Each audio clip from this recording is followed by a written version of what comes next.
Your partner at the time was also diagnosed with the same cancer that your best friend had. What was that like for you hearing that news? I didn't really register, they've both got the same cancer, it's both melanoma. Grief can be very different depending on the relationships, I think, as well, that you have with the individual. You experienced two more losses, which was your dad and your stepdad.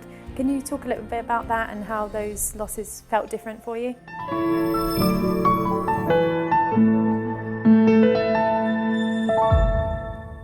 Welcome back to the Life and Loss podcast, where we have honest conversations about illness and grief. Today we're talking about experiencing multiple losses and the impact of compounded grief. My guest today is Debbie, who has endured unimaginable loss, saying goodbye to her best friend, her partner, her mum, dad and stepdad over the past 19 years. Each loss has been different, bringing its own emotional challenges and unanswered questions. As she navigates grief after grief, she's found that there's no guidebook, no single way to process it all, and no clear endpoint. In this episode, we'll explore what it's like to carry the weight of multiple losses. Welcome, Debbie. Thank you. Thank you for joining me today. So if you don't mind, to begin with, taking me right back to when your best friend Kerry was diagnosed with cancer and what that experience was like for you. It's a long time ago now. And I guess it was all a bit of a blur back then, so that would have been 2006. I don't think you ever expect it. So I think it always comes sort of as a shock or out of the blue. And I think, as I said, she had had previous cancer 5 years before, but had been in treatment. So it was a bit surprising when obviously we found out that it had reoccurred 5 years later. And at that age, I suppose you're young and carefree, and that's the last thing you'd be thinking about. Yeah, so I think she just turned 30. So, and I was 29, I think, at the time. And we'd always celebrated we had birthdays literally 3 days apart from each other. So we had always celebrated. And I always remember thinking at the time she was going through treatment about, that's going to be different and it's going to be,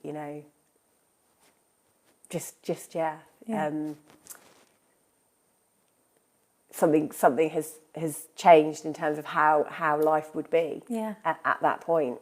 Very young, really. And sadly, her cancer was incurable cancer, and she was eventually admitted to Forest Holme Hospice. Yes. Had you heard of a hospice at that time, and what was that experience like for you, knowing that she was going to a hospice?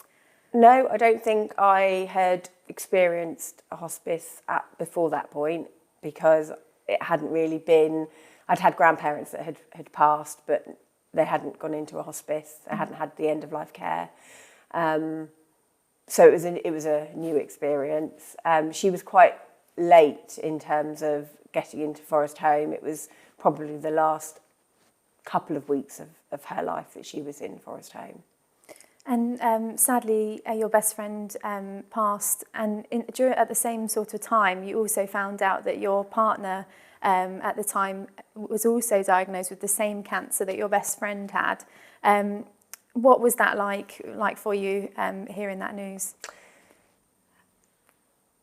It happened over a long, I say long, in the grand scheme of things, was not a long period of time. I think from sort of diagnosis through, it was only probably less than 18 months. But yes, it was almost, didn't really register, or didn't really sink in, because all you do is go from hospital appointment to, treatment, and you just go through those stages and you go through the motion.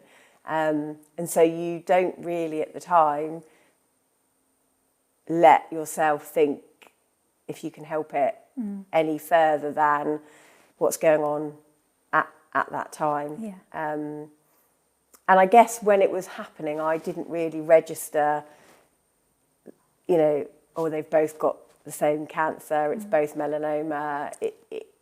it wasn't really that thought process at the time. It was all happening, because it was in all such a short space of time within, in the same year. Yeah. Do you think that was almost like a defence mechanism to protect yourself? Absolutely, because I don't know how else you get through day to day. At the time that's all happening, so you have to, and you're always thinking about. Well, for me, I was always thinking about them. Yeah. So you don't want to show that vulnerability. You don't want to show the pain or the worry. And even though sometimes you think they know more than they're letting on, I always hoped or thought through the process that Julian would, the treatment would work, or he would be okay. And almost the same with Kerry. It's that constant hope that you want to feel. To keep you going through it. And was there a point where you realised that the hope was almost gone, and you knew that that they were both eventually going to die? I think it was different for both. Obviously, as a best friend, it's a slightly different experience than a partner. So you're not as in it. You're a little bit more maybe on the peripheral. And I was going through major surgery at the point that Kerry got taken into Forest Holme.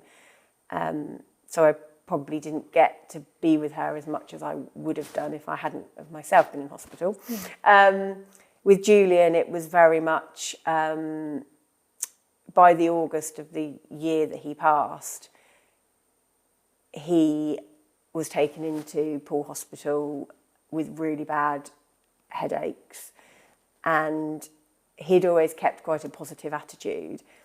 But once he'd got taken into Poole, and they'd obviously done more tests and more scans, and at that point they'd said it had spread to the brain, and it was everywhere. At that point, you kind of, that realisation does hit that we may not get through this, and we may not ever go home. And after Julian sadly died, what was that initial point of grief like for you, and those early few weeks and months? Again, I think it was I just got on. I remember there being a just feeling of emptiness and not really knowing what to do. And I hadn't really even processed Kerry dying at that point. She passed in the March, Julian passed in the November. So I hadn't really got my head around any of it. And actually, I don't think that's uncommon when the people you love pass. I think that's quite normal, that you're so mixed up in the aftermath of them going. So I went into practical mode because that's what I do. And so it was very much about, well, okay, so I've got to, you get straight into, don't you, planning the funeral, and it's almost a very odd time, and there's lots of people around at that time. But I do remember at the time my mum saying to me, oh, you need to come home and I'll look after you and, come back. And I remember saying, I can't. I have to stand on my own 2 feet, and I have to stay at home in the house that we had literally that year bought together. And I have to keep going, because if I leave and I don't carry on, what's my alternative then? Yeah. Was there a point at which everything came crashing down? Not at that point. I remember just, again, getting on with it. Almost put it into a little sort of box. Rather than deal with it. That kind of grief then just kind of gets buried, and you then put one foot in front of the other. And I remember going back to work as soon as I could, just to keep some constant in my life. So that grief was almost put in a box, and then a few years later, your mum was also diagnosed with leukemia. Did that just stir up the grief that you'd put aside, and did you go into a state of anxiety over that? Not immediately. I think, again, the news of her initial diagnosis, we were hopeful and positive. But again, as the process went on, that obviously changed. And again, I just remember trying to keep strong because Mum needed that strength. Yeah. And she was at home she was in Poole Hospital for quite a long time for the treatment. But once it was clear it was terminal, she had end-of-life care at home. So again, I just remember spending as much time as I could with her. And I had an opportunity almost to have the conversations that nobody ever wants to have, but I did get a chance to have those. So I didn't really process anything at the point that, she was going through all of that. You just carry on. Yeah. We will take a moment to pause whilst you reflect on your own personal experience of loss. If you feel able, share your thoughts by commenting below. We hope that by sharing this personal experience, you will feel less alone in your grief. And did the grief after your mum died feel different to how you experienced the grief the first and the second time round with your best friend and your partner? I don't know if it felt different. I think grief can be very different depending on the relationships, I think, as well, that you have with the individual. Yeah. So for me, losing my mum was undescribable. I was lucky to have such an amazing relationship with my mum. And I think when she passed, I do remember feeling that suddenly my world had crashed. Yeah. It was almost at that point where I felt, I'm not quite sure, that whole strategy of, I can put one foot in front of the other and I can be strong. I just remember thinking, I'm not quite sure how I carry on. Yeah. And there were moments where I felt, not that I would have ever done anything to not carry on, but I was just in a black hole and I was just lost. Yeah. Struggling to how you would put one foot in front of another for the next day. Yeah. So that method you used to cope the first time of boxing it, that wasn't possible by the time that your mum had died. So how did you cope during that time and how did you get through that really dark time? I think it took a little bit until I admitted or acknowledged that part of my life had impacted me so much, and that the previous guilt, the grief and the feeling that I had after losing Julian and Kerry, I reached a point where I thought I'm going to have to do something. And I met somebody that did he was a coach, I guess. And I had previously been recommended and referred to I guess at that point, they were a grief counsellor. And that was a really bad experience for me. And they didn't really help me because of their style. Yeah. I needed somebody that was going to be a bit tougher with me and a bit more hard-hitting. Yeah. So I did go through a bit of a process where I went, at that point specifically, to try and deal with the grief of mum. And weirdly enough, I didn't actually deal with a lot of the grief, but a lot of other things at that point that I dealt with, which I guess did help me deal with some of the grief as well. Yeah. Just by working out my own behaviours or the things that I did that obviously had come from all of that loss. Yeah. And understanding the loss, really, and the decisions that I made. And I'm not going to lie, I probably made some bad decisions after I lost Kerry, after I lost Julian. I started to understand why I had made those choices. Yeah. And I think that really helped me, for sure.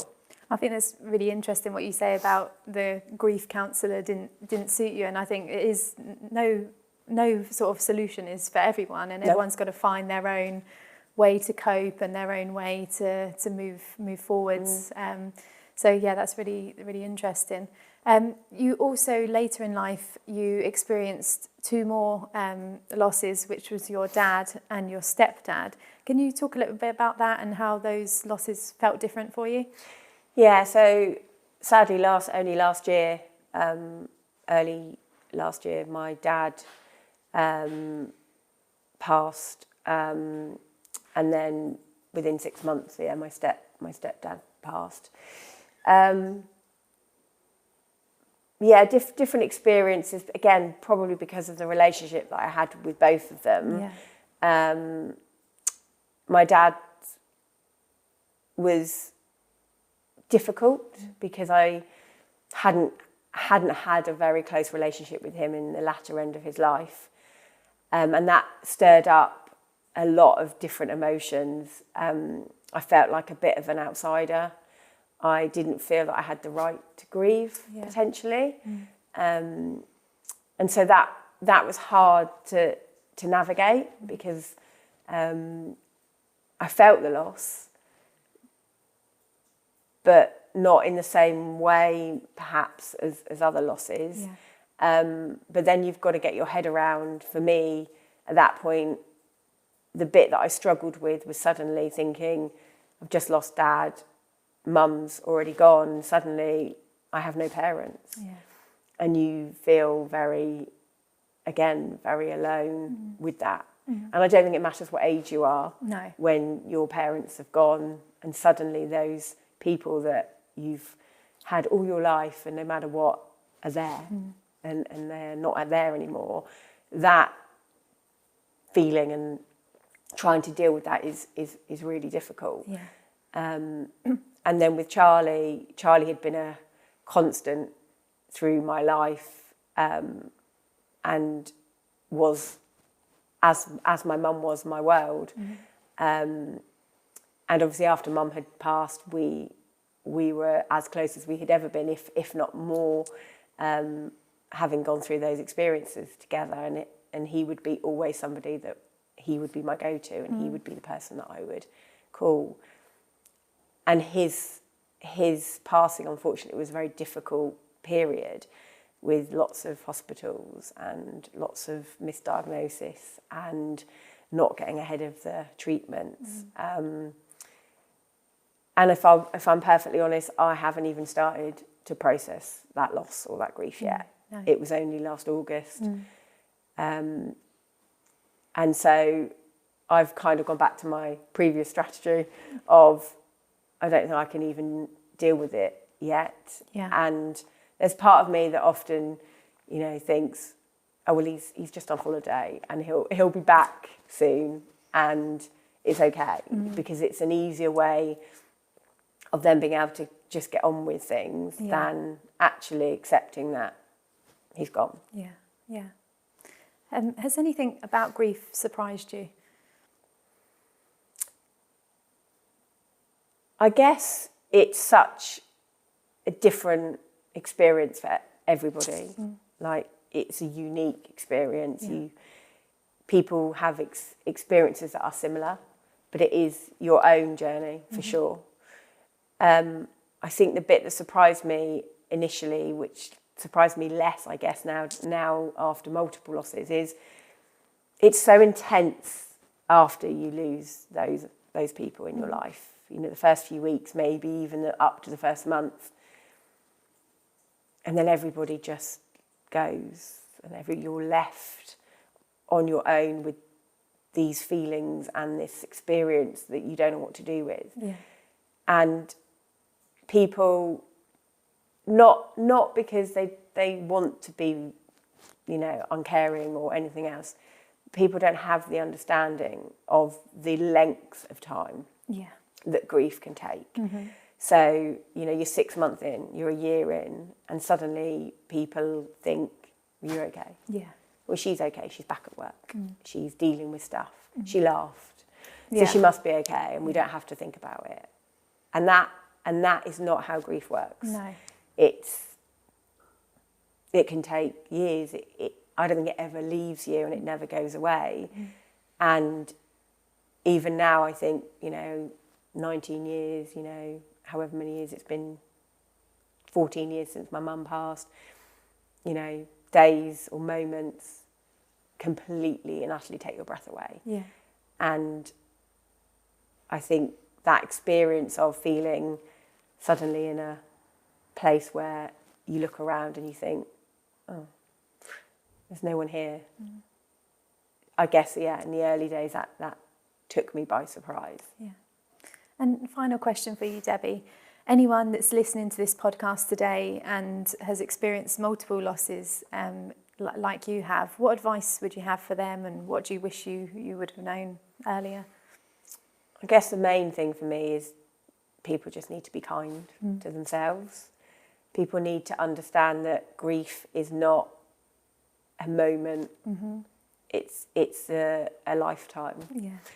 And it will take time to work your own way through that grief and find other people that have experienced grief, because they are the people that will get it and they will understand and they will be able to offer that support and talk about it. Because that's the biggest thing for me is I've always talked about all of them. You know, I always talk to other people about my experiences with them and hold on to the wonderful, beautiful memories of what you shared in their life and hold on to those moments. Yeah, thank you so much. And thank you for listening to the Life and Loss podcast. You can find more information on our work via our website, which is forestholmehospice.org.uk. Thank you. Please remember to like, comment and share this episode to help us reach more people.